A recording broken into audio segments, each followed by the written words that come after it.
siamo nell'anno 2340. Marte è vivo.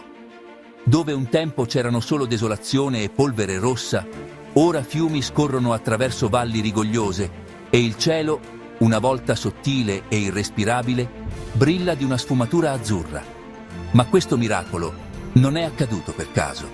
È il frutto di secoli di ingegno, sacrifici e sogni audaci.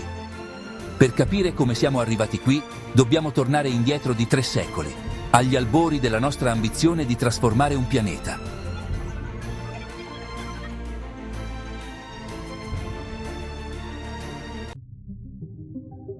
Marte, il quarto pianeta del Sistema Solare, un tempo era un luogo sterile e ostile. Temperature gelide, tempeste di polvere globali, radiazioni letali e un'atmosfera sottile come un soffio. Tutto qui gridava impossibilità. Eppure, fin dal XX secolo, questo mondo ha esercitato una strana attrazione sull'umanità. Era un enigma da risolvere, un sogno da conquistare. Le prime sonde, come Viking e Curiosity, hanno rivelato un passato affascinante. Un tempo Marte ospitava acqua liquida, forse persino vita. Ma nel corso di miliardi di anni il pianeta perse il suo campo magnetico, la sua atmosfera fu spazzata via e ciò che rimase fu un deserto ghiacciato. Era possibile riportarlo in vita? Nel XXI secolo l'umanità mosse i primi passi verso Marte. Le missioni robotiche posero le basi della conoscenza, ma furono le prime colonie umane a rappresentare la vera sfida. Era il 2035, quando la prima base permanente, Artemis, fu costruita. Erano piccoli passi, ma per i visionari come Elon Musk e i suoi successori, erano l'inizio di qualcosa di molto più grande. La visione di terraformare Marte, di trasformarlo in un mondo abitabile, cominciò a prendere forma nei decenni successivi. Progetti ambiziosi, come lo scioglimento dei ghiacci polari con specchi orbitali e l'introduzione di gas serra artificiali, furono concepiti.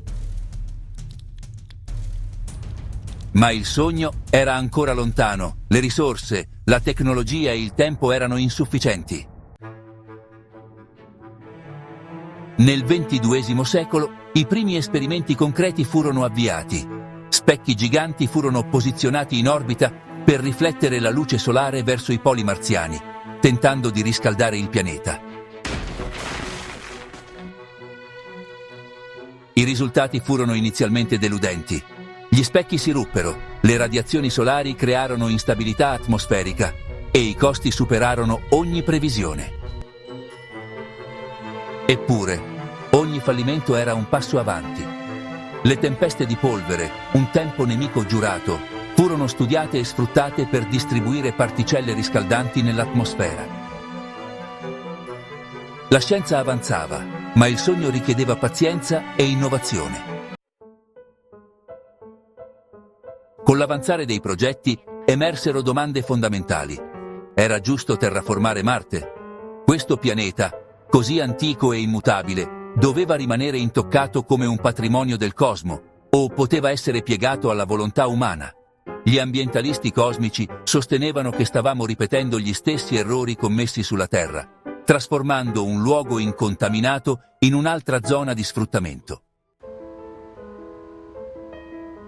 Ma per molti la terraformazione non era solo una scelta, era una necessità. La Terra soffriva sotto il peso della sovrappopolazione e del cambiamento climatico. Marte rappresentava una nuova possibilità per la sopravvivenza dell'umanità.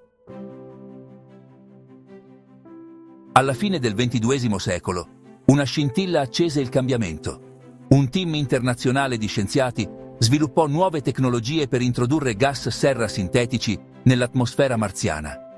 Le temperature iniziarono a salire lentamente e le calotte polari cominciarono a sciogliersi.